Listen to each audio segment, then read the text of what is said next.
my name is Sarah, and this is my little corner of YouTube where I like to share my crafty life.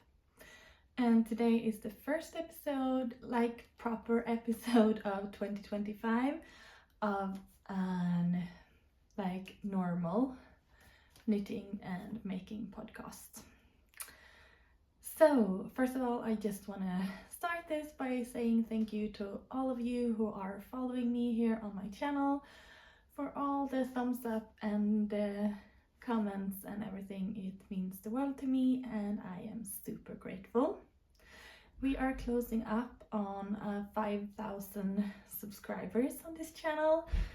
So when we are reaching that goal, I thought we could have a little giveaway. So if you aren't subscribed yet, please click the link, the buttons below, and yeah, soon maybe we can celebrate 5,000. That's insane and crazy and a bit overwhelming, but thank you so much.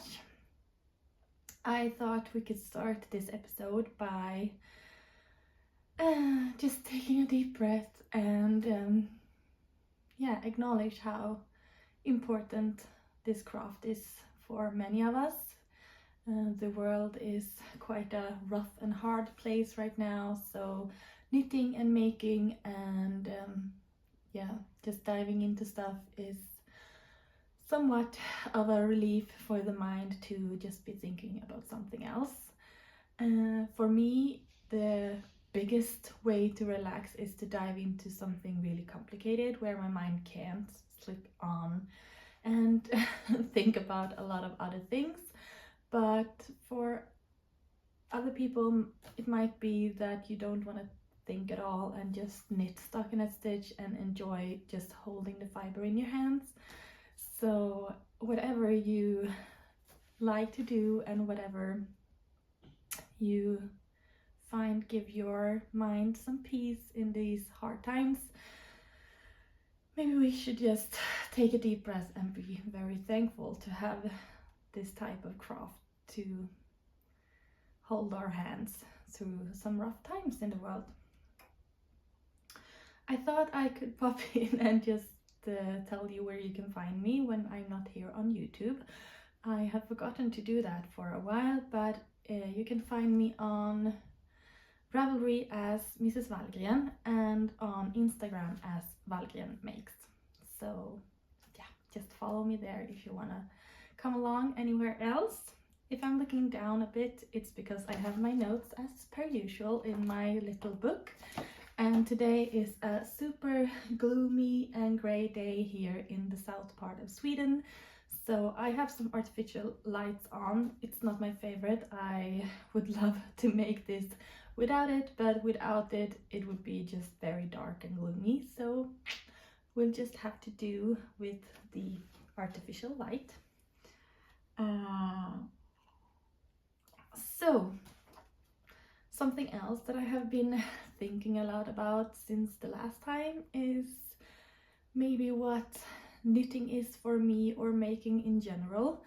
And right now I feel like I'm diving into so many different eras and things that I want to do and things that inspire me. But the thing that is always the like silver lining or the red thread through it all is that I love to make and knit stuff with a history. I love making garments and I love making fabrics that just keeps me connected to history, and it could be like my stickjärnmalib that runs back to like the 18th century, or maybe just some vintage knitting from the 30s, or everyday patterns now that is inspired by history or has a beautiful meaning, or a name that inspires me, or the designer's like thoughts, and something with a history with something else is just stuff that inspires me a lot right now. So why don't we just dive into some finished objects?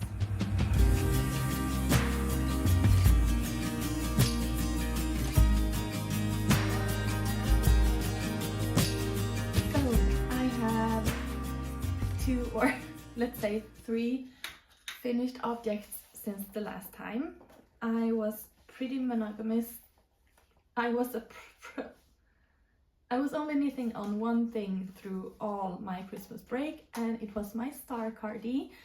So even though it's quite a lot of knitting on tiny needles and all over color work and seaming, I managed to finish this quite fast, and I'm really happy about it because this week I actually wore this cardigan and the dress I am wearing to my mother-in-law's funeral, and it felt very nice and appropriate. So I will just stand up so you can see a little bit closer. So this is my star cardi. This is a pattern by a designer called Donna Kay, and I think the original is inspired by a cardigan from Nygods-Anna, which is a Swedish brand that makes beautiful and sustainable clothing. And I have made a couple of modifications. I have cropped mine with 1 pattern repeat, so it would be like down to here if I have made it according to pattern. But yeah, as per usual, I really like cropped sweaters because I always wear them with a high-waisted skirt, or like in this case a black linen dress. And I decided to not go for buttons for this one. I wanted to have just the patterns joining and be as clean as possible in the front. So I decided to go for some hooks and eyes. Oh, I'll just pop this on. For some hooks and eyes on the inside. And I really don't think that when I crochet the sticks that I need to reinforce the stick with a ribbon, but in this case I have, because I really wanted to have that stability to sew on the hooks and eyes in. So that's the inside, and yeah, I'm super happy with the finished result. I love this cardigan. It's made in, the gray yarn is a cone of Rauma Fino in this like medium gray color, and the black one is a Swedish yarn called Visjögarn that I absolutely love. It's the softest thing in the world, and yeah, I'm super happy with the dress. And no, I'm super happy with the cardigan. And actually the dress I'm wearing underneath, I will stand up again, is one of my just super simple black dresses with like a tank top up here. And yeah, that's my other 2 finished objects, is that I have sewn myself 2 new black linen dresses to wear for everyday under cardigans and sweaters. And the dress is a self-drafted pattern, so I can't recommend any patterns for just exactly the dress I'm wearing, but I think that maybe the hinterland dress, and there is probably many other dresses that you can sew and make some alterations to make it look almost like this. And I have sewed this in a black linen fabric from selfmade.com, and yeah, it's just my simple basic black dress. And I have had 2 of them before, but both of them were so worn out that it was really time for a couple of new ones, because I am wearing these dresses almost every day all through the year. In the winter I am wearing them with a thicker cardigan, in the spring and autumn I am wearing it with a thin sweater or cardigan, and in the summer I am just wearing them as is, like a sleeveless dress. So yeah, really love my dresses. So that's my 3 finished objects. I have made the 2 dresses that I actually sewed like the same time. So I cut all the pieces out, I sewed the upper body on both dresses, and then I made a skirt, and then I attached them. So I was sewing them like in between each other all the time, so both dresses were finished at the same time. I have mentioned this before, but as a knitter, I am a 100% process knitter. The process is the most important thing for me, and I don't mind complicated patterns, I don't mind seaming and a lot of finishing, and I don't mind things taking their time, but with sewing I am a 100% product sewer.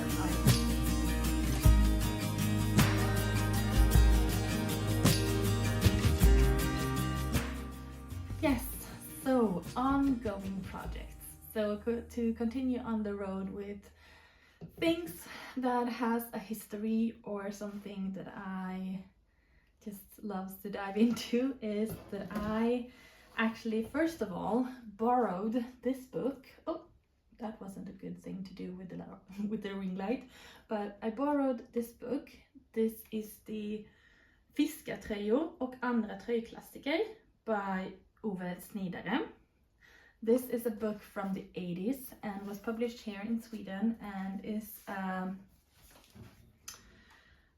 just a book about traditional fishing sweaters from around the world, and there is so many things in this that I would like to knit, and it's some history and it's some patterns, and yeah, it's just many beautiful things.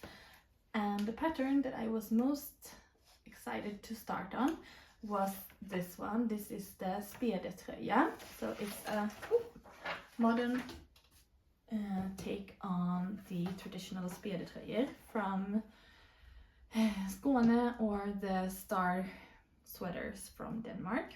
But there is also so many beautiful things in here I would love to knit. There's a traditional sweater from Norway, and there is this sweater inspired by a photo from Digital Museum. That is the Hallandströja with the monogram and very beautiful all over color work. And I would love to make, there is a sweater in here that many people have knitted and it's a true classic, and it's the sweater from Lyric. So let me just see if I can find it.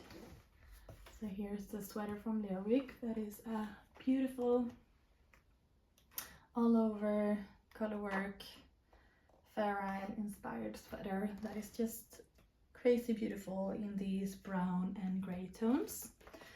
So first of all, I borrowed, because this book was published in the 80s and it's very hard to find it now. You can find it on like how do you say, in Sweden we have Tradera. I probably think that's somewhat like Etsy, with where you can buy old stuff, and yeah, you know what I mean. But this one is very hard to get my hands on, so I borrowed it on the library. But then when I showed it on my Instagram, a lovely follower said that she had the book, she had bought it in the 80s and she had never used it, and she was never planning to, so she would like to sell me it. And I was so incredibly happy, so thank you so much, you know who you are. And yeah, I am so happy to finally have this book in my library, and there is so many things that I would love to make out of this book. But I started with this sweater I had seen and had my eyes on for quite a long time, and it's the Spedetröja. The pattern is in the book is calling for a gauge on 20 stitches, so it's quite a thick yarn and quite a loose and not so dense fabric, and I really loved the pattern, but I didn't like the idea of a very thick sweater. I wanted it to be more like the Spedetröja, but not quite as thin and tiny gauge as the traditional Spedetröja. So I chose a yarn I had at home. So this is Järbo 2-ply Swedish wool yarn. So it's 300 meters on 100 grams, so sport weight yarn. And it's a pure wool yarn, lovely to work with, and I chose that one and a 3mm needle, so my gauge is much tighter than the sweater in the book. So I did some calculations and yeah, decided to cast on a lot more stitches and try to get the pattern to be centered, and yeah, just had to do some thinking before I started this sweater. But here is my ongoing process on it. I don't know if you can see the structure. So it's a star and gate pattern with this crisscross and the stars, and this is knit in a relief pattern, so it's only purl and knit stitches, and I think it's really beautiful. It looks quite small, but I actually want this to be quite tight because I want it to be similar to a spjädertröja.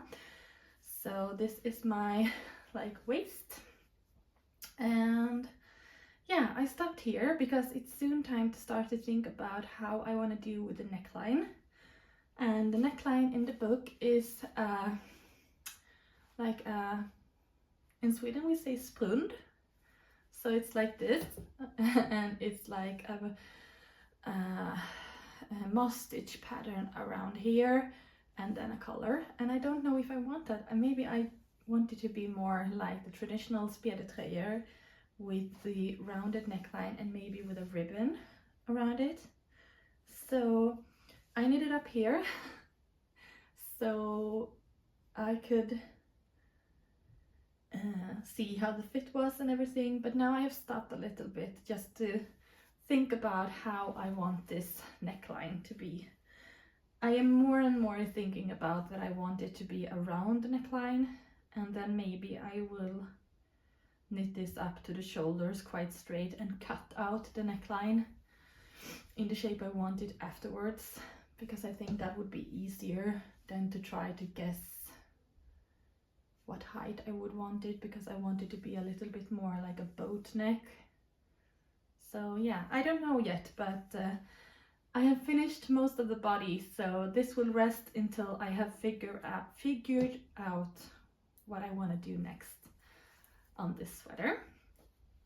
So when I had knitted the body on this and was planning to stop for a bit to think about my next move, I needed to cast something else on, of course, because I really need to have something in my hands. So I casted on something that I talked about in my dream makes for 2025, or my dream goals, and this is a pattern that I have been thinking about for a long time. I have so much stuff everywhere, but yeah, I cast it on for the Hansel Hap by Gudrun Johnston. So on my make 9 or my making goals or things that I would love to make in 2025, I had that I wanted to make a classic Shetland hap, and this one is the half hap version of the Hansel hap. You get the both patterns when you buy the Hansel hap from Gudrun Johnston. You get both of the patterns in the same pattern. So just because I think this will be easier to wear, I decided to go for the half version. I would love to make the square version too, but I think that's more like a blanket or something. I think that would be hard for me to wear as a scarf. So for now I'm starting with the half version, and I actually have come quite far. So this is knitted on quite large needle. I think I'm working on, let's see, yeah, 5.0 millimeter needle, so that's quite big. But yeah, you start the pattern by knitting this triangle by just increasing in the beginning of every row, so you get the size you want, and I opted to go for the medium sized in the pattern. There is 3 sizes. So when I was finished with the triangle, you put the stitches on hold on a cable here and pick up and knit the lace border. So I haven't that much left actually. I think I have about 10 rows left on the lace, and then you can opt for either you can knit a lace like edging on the round, or you can leave as is with just a gray border, and that is what I will do. I don't want to have that extra lace border. It's absolutely beautiful, but for this one I wanted something really simple and not that cute as a lace border would be, I think. So yeah, this is my half Hansel hat, and this is only made by leftovers from other sweaters and projects. So the gray base color is actually Rauma that I had left from this cardigan. I bought a cone of this a long time ago from Garner. So this is the medium gray Rauma and it's one of my absolute favorite colors. So it was lovely to have a cone of that. And yeah, I had a lot left. So the base color is the same gray. And for the border here, I have the dark brown or sheep black, I think it's called, is some Campes 2-ply that I had one skein left of from my Runt I Dalen kofta by Kristin Viola that I knitted 2 years ago. And the white one is the same yarn I have for my spedertröja. And the beige one is the same Jameson and Smith that I had in my Adenia yoke, the beige one I knitted this fall. And yeah, so it's a lot of different colors from the sweaters I have knitted recently, and so that, I think that makes it quite a good scarf to wear with a lot of the things that I have in my wardrobe. And yeah, I really like it, and it's super stretchy, so it will be fun to block this out and really see the lace come out. And yeah, I love a good triangle scarf that I can wrap around me and tie like a big Outlander shawl. So this will be a great addition to my wardrobe. So that is the half, ooh, I dropped my stitches. This is the half Hansel hat by Gudrun Johnston. And talking about Gudrun Johnston, I really want to recommend you all to go and check out her YouTube channel.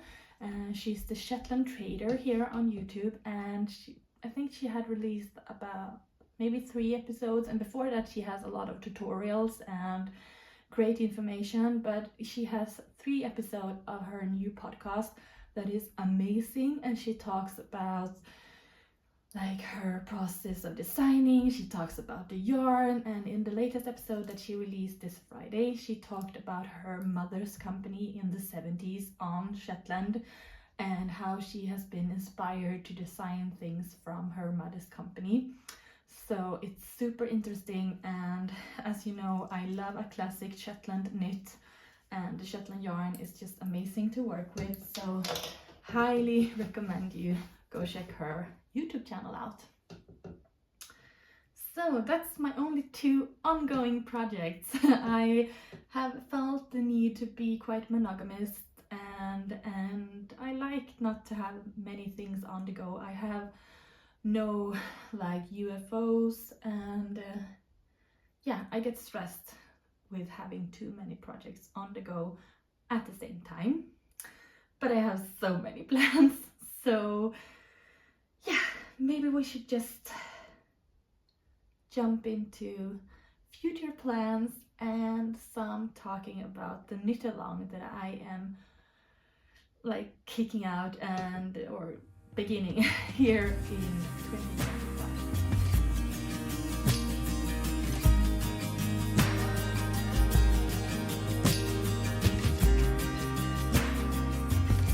So let's talk about some future plans and the knit along that I thought I could start in 2025.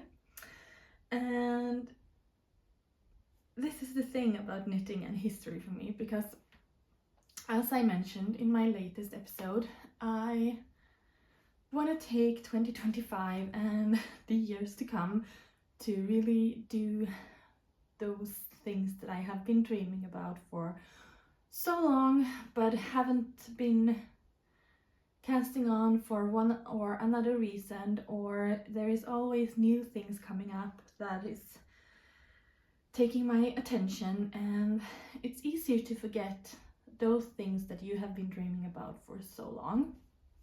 And for me, that is quite a lot of patterns from the designer Alice Starmore. I first discovered Alice Starmore, or Virtual Yarns, when I first started knitting and started to listening to the Swedish podcast Nordic Knitting. And if you are a Swedish speaking person, or at least understand Swedish, I highly recommend you to go and listen to their episodes from start to finish. And it's one of my absolute favorite podcasts, and I re-listen to their episodes all the time. And lately I have been re-listening from episode 1 and forward, because their early episodes is super interesting, and they talk a lot about feral knitting, they talk about history of knitting, they dive into a lot of topics, and that's really interesting to me. And yeah, so their very first episode was about Alice Starmore, and they have had a couple of more episodes, one with Eva Asplund, that is a Swedish knitwear designer that also has knitted a lot of Alice Starmore patterns. And yeah, they have a couple of episodes talking about Alice. And at the same time, when I started knitting, I also found Fruity Knitting here on YouTube, and Andrea also talked a lot about the history and beautiful patterns from Alice Starmore. So that has always been something that I have been dreaming about, but never thought that I would get around to, or that I was good enough to knit it, or if I could handle all that, seaming and very, as it seems when you look at the patterns, complicated knits. But I feel like I might be ready to dig into those dream knits that I have been dreaming about for so long. So to pep myself and to get this inspiration going for 2025, I thought I could start a little knit along for 2025. So this will be super casual, no pressure to finish anything. You can take up an old whip that you already started, and it could be a new pattern, an old pattern from the old pattern books. I have no rules about how you approach this knit along, and I don't do Facebook, it's not my thing, and I really don't want to go into that rabbit hole too. So I decided to just create a hashtag on Instagram, and unfortunately you can't follow hashtags on Instagram anymore, but please, if you join and use the hashtag, I will try to pop in and look at the hashtag as often as I could, but you can really miss a lot on Instagram these days. So if you are participating, please tag me in your posts so I don't miss them and see them. And I have also started a group on Ravelry. I know that Ravelry can be complicated to many of you, but since I don't do Facebook, this was the easiest way for me to have somewhere where you can post and ask questions, and where we can be as nerdy as we want about Starmore patterns. So I started that Ravelry group, and it's Knit Starmore 2025. So please join if you want to participate, or just want to get some inspirations for knitting Starmore patterns in 2025. And I say 2025 because it's the year I'm starting, and I feel like I want to have 2025 dedicated to actually dive into this and really get my brain working. And yeah, but if we get a really cozy group and everything, we will just keep on as long as we want. So there is no pressure to finish anything this year. And Alice Starmore's daughter, Jade Starmore, also has a lot of beautiful patterns out on their website, and there is some books published by her too, so that will be totally fine to join in on those patterns too. So yeah, that's the knit along, and that's how I chose to run it simplest way possible. No rules. The only rule I have in my Ravelry group is to be nice to each other. I don't want anyone to criticize yarn choice or the way you knit if you change the pattern a lot just because you wanted to be in a certain way. Feel free to knit in the yarn, in the pattern, make alterations, or just be inspired by Alice Starmore. And remember to be nice and just cheer each other up in this group. And I'm not worried. The knitting community is a beautiful place to be. So I'm not afraid that will happen, but I just wanted to mention it so everyone is up for what rules there are in the knit along. So I will just check my notes because I always forget everything that I want to say. So yeah, that's to talk about the knit along, and then I thought I could show a couple of books that I have from Alice Starmore. The first book I bought by Alice Starmore is this. This is the soft and newest version of the Tudor Roses book. And I bought this one after watching Through the Knitting a lot of years ago, and have been dreaming about making a lot of things from this book ever since. The patterns in this is quite artistic, so it might not be your everyday garment that I would wear like every day, but since I am approaching this year about making things that takes time, and I have a lot of knitwear in my wardrobe that I can wear for every day, so I just want to make beautiful things that challenge me this year.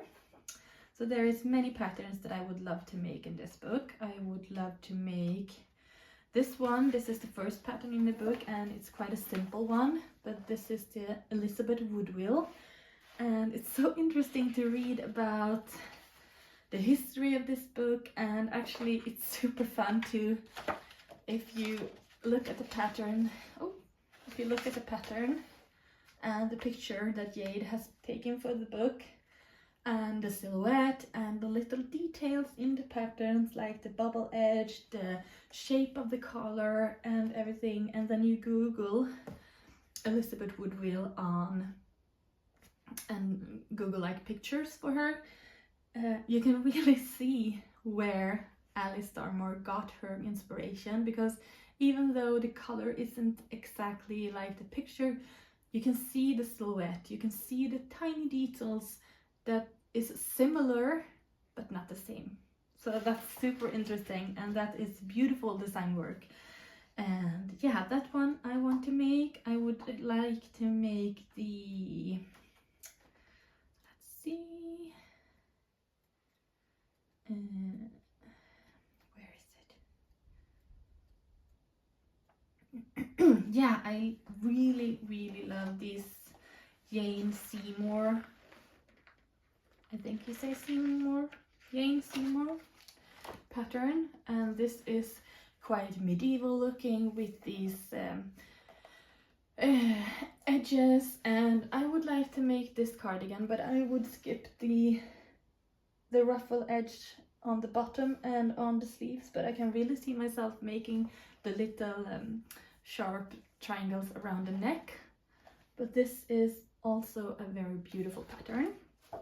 And the pattern I thought I would start with is the Elizabeth of York. I showed you my swatch that I made last time, but this swatch is made from Gauma Finull, and I was quite certain I would use this yarn for this project, but I'm not that sure anymore because I ordered some yarn from Virtual Johns for a Christmas present for myself, And so now I think I will use the yarn, so I will swatch it with that, and I think I will use that for the Elizabeth of York.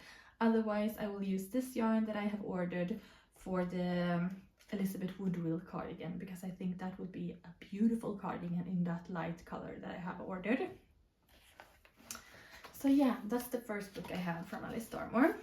Another book that you can get your hands on in Sweden right now, I ordered this from an online shop, is Aran Knitting. So this is the new version of Aran Knitting, and it's so many beautiful patterns in here and so much beautiful history about Aran, the Aran Islands and Aran knitting, and there is very good tips and a lot of charts in here, so you could put an Aran sweater together yourself with the borders and stitch patterns. And yeah, it's a good book, and it's a really good technical book, so you get a lot of inspiration for how they are like built up and how you work the stitch patterns and what patterns you can use in between cables. And yeah, it's a beautiful book, and I've had this in my library for a long time. So those are two quite new books, and is easily available, at least in Sweden right now. And then I have one more that I actually found on Tradera, so that's a secondhand store online, and this is a book that actually is written in Sweden, or it's translated to Swedish. Oh my god, the artificial light is just not making this so easy, but this is Fiskartröjor by Alice Starmore, and I must say that I think that this must be the Swedish version, or the Swedish thing about Fiskartröjor, and this is Alice Starmore's version, because they are quite similar in what they bring up, and it's, yeah, I think they're very similar. And it's a beautiful book, and I got this on Tradera not so long ago. And in this there is so many beautiful gansies and Aran sweaters, and she has made, yeah, there is some sweaters that's called Norway and Faroe, and yeah, it's so many beautiful patterns in this old book. And the patterns I am thinking about, like, that is my favorite patterns right now, is, I'm sorry for all this just flipping through pages here, but I just wanted to show you the patterns that I really love. Oh, this one is so beautiful. This is named Cornwall, and this is a modern take on a Gansey sweater from Alice Starmore, and it's knit in a DK weight yarn, and it's quite simple up to the arms, but then you do some sleeve gussets and you make this relief or like pearl and knit stitch pattern, like a border here, and then it's half fisherman's rib in the yoke, and then it's pattern on the collar too. So this is absolutely beautiful, and this one I would love to make for my husband, and I have actually swatched for that, so I will talk about that later. But I could also see myself knitting the Norway sweater, which is beautiful, but I might do it a little bit more cropped, but it's an all over black and white and with some red color pops all over color work. It's absolutely gorgeous. And you also have this classic sweater, which is kind of similar actually to the sweater from Lerwick, but with a different stitch patterns, of course. But it's the Faroe sweater. So this is also a black and white all over colorwork sweater that I would love to make someday. Maybe not for myself, but maybe for my husband. It would be absolutely beautiful. So there is a lot of beautiful Alice Starmore patterns that is in these old books that I really think is relevant even today. And if you go to Virtual John's hemsida website, there is a lot of newer patterns from their like ongoing project that is called Sankt Kilda. Sankt Kilda. Yeah, Sankt Kilda, I think it's called. And you can also go like to online courses. She has a course on weaving, and I think that is a table loom she's weaving on. So there is very much information and very much inspiration and great things. So this is not sponsored at all. I'm just a fan, and I love a good challenge. So this will be my challenge for this year. So I mentioned I swatched for the Cornwall sweater, which is a pretty simple sweater, but basic, but with beautiful details. And next Friday, so oh my god, it's just 5 days from now. It's Sunday now. So this Friday, coming Friday, we are driving up to Norway to go skiing for a week. So I'm super excited for that. It will be lovely. And we have a 10-hour drive to Trysil from where I live in the south part of Sweden. So it's 20 hours up and it's 10 hours up and 10 hours back the week after. So I have 20 hours in the car.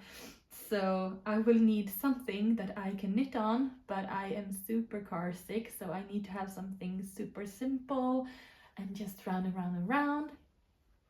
So I made a swatch for the Cornwall sweater, and it's made from this giant cone of 2-ply wool yarn from Ullcentrum. So it's 100% Swedish wool from south of Sweden. And this is the same yarn that I ordered to weave my fabric for the Stickarmaliv. So this is a thinner 2-ply yarn than their normal 2-ply yarn from Ullcentrum. Their normal 2-ply yarn is 300 meters on 100 gram, and this is 400 meters, and it's super thin. I think it's very similar to Holst Super Soft. It's super thin, but it blooms beautifully when you wash it. So I bought this giant cone. This is almost, I think it was like 1,940 grams or something worth of yarn. So almost 2 kilos of gray wool yarn. And I ordered this because I want to weave with it, but I don't need 2 kilos of yarn to weave the things I had in mind for this spring. So I made a swatch using this double to get a little swatch for the Cornwall sweater. So the Cornwall sweater is a Gansey pattern, and Ganseys are made in a quite thick yarn, a DK weight yarn, on a really tight gauge. So for DK weight yarn and the pattern in the book, there is a 24 stitch gauge with a DK weight yarn, and 24 stitches I can get with like Ramafenul if I am using a 3.25 millimeter needle. So to get a 24 stitch gauge on double strand of fingering or pure DK weight yarn, I had to go down to 2.5 millimeter needle. So this is very dense and very thick, but I really love this super dense fabric. Actually, it's not stiff, but it's dense, but it makes it so like tight and beautiful. The stitches is just, yeah, really beautiful, and I think this will last for a lifetime. You don't wear a garment this tightly knitted out. And I have no problem on knitting on 2.5 millimeter needles. 3 and 3.25 is my favorite size of needle to work with. So 2.5 millimeter is no problem. So I will cast on for the the Cornwall sweater in double strands of this fingering wool yarn from Sweden to to knit a Gansey or a fisherman's sweater for my husband. So I thought I could cast on and knit the rib before Friday this week, because I'm soon finished with my shawl, so I will have plenty of room for ongoing project. So this will be my travel knit, because maybe I could use my 20 hours in car in about a week to knit some body or maybe start the sleeves. So yeah, this will be my travel knit for next Friday. And I also mentioned that I bought some yarn from Virtual Yarns. So I bought some yarns. I really wanted to try this yarn, and I would say that compared to other designers' yarns like Marie Wallin or other yarns, I don't think this is a super expensive yarn. It's pricey, of course, and it's not something that I could buy for every project. I will always mix up a cheaper yarn, but always a good quality yarn, like the Swedish wool yarn from Ullcentrum, with a treat of something more expensive now and then. And of course this is a luxury, but I think it's reasonably priced for the quality you get. The only thing that's really hard about shopping from the UK when you live in Sweden is the taxes, because since Brexit you have to pay for everything you import from Britain. So that's the only thing that like builds up a cost for the yarn when you need to buy. You don't need to buy, but if you want to buy yarn from the UK right now, that's the thing that makes it pricey.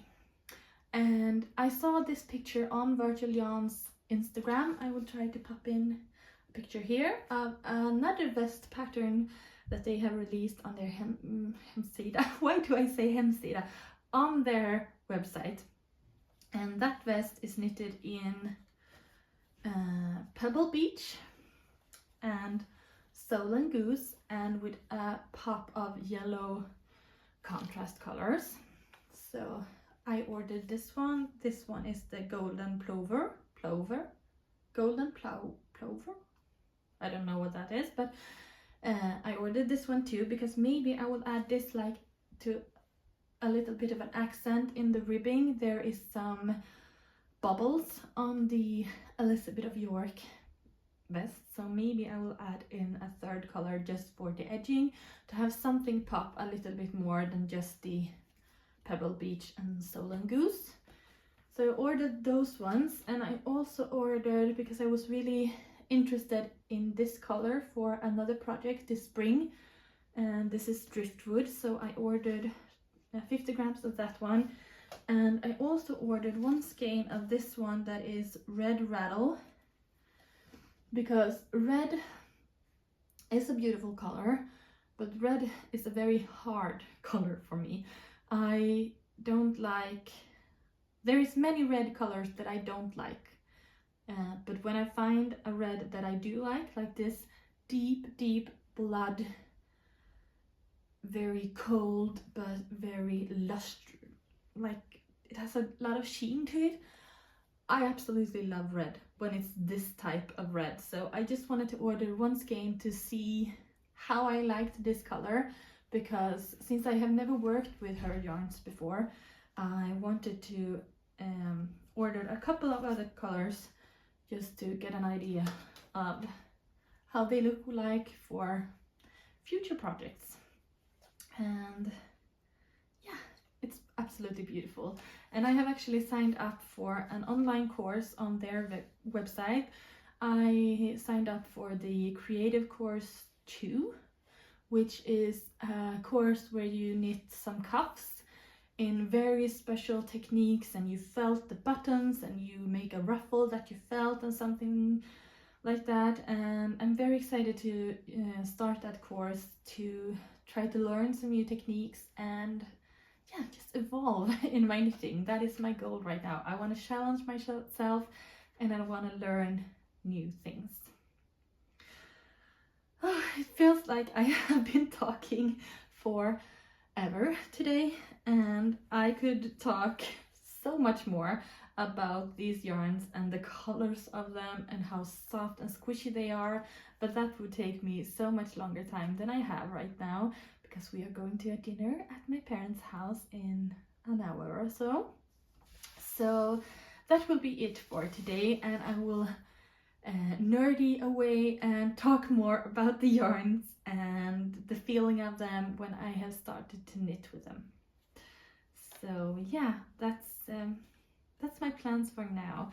But I just want to say that you don't need to order the yarn from Virtual Yarns, even though I think it's an amazing yarn, it's an amazing work, it's good quality and beautiful, but you don't need to order the yarn to be a part of my make-along. I will knit my husband's sweater in another yarn and still an Alice Starmore pattern, so I want everyone to feel free to join in at any project you want. If it's a hat, if it's a pair of mittens, or a sweater that you have had in your cupboard for a lot of years that you just want to finish this year, it would be lovely to see what you make.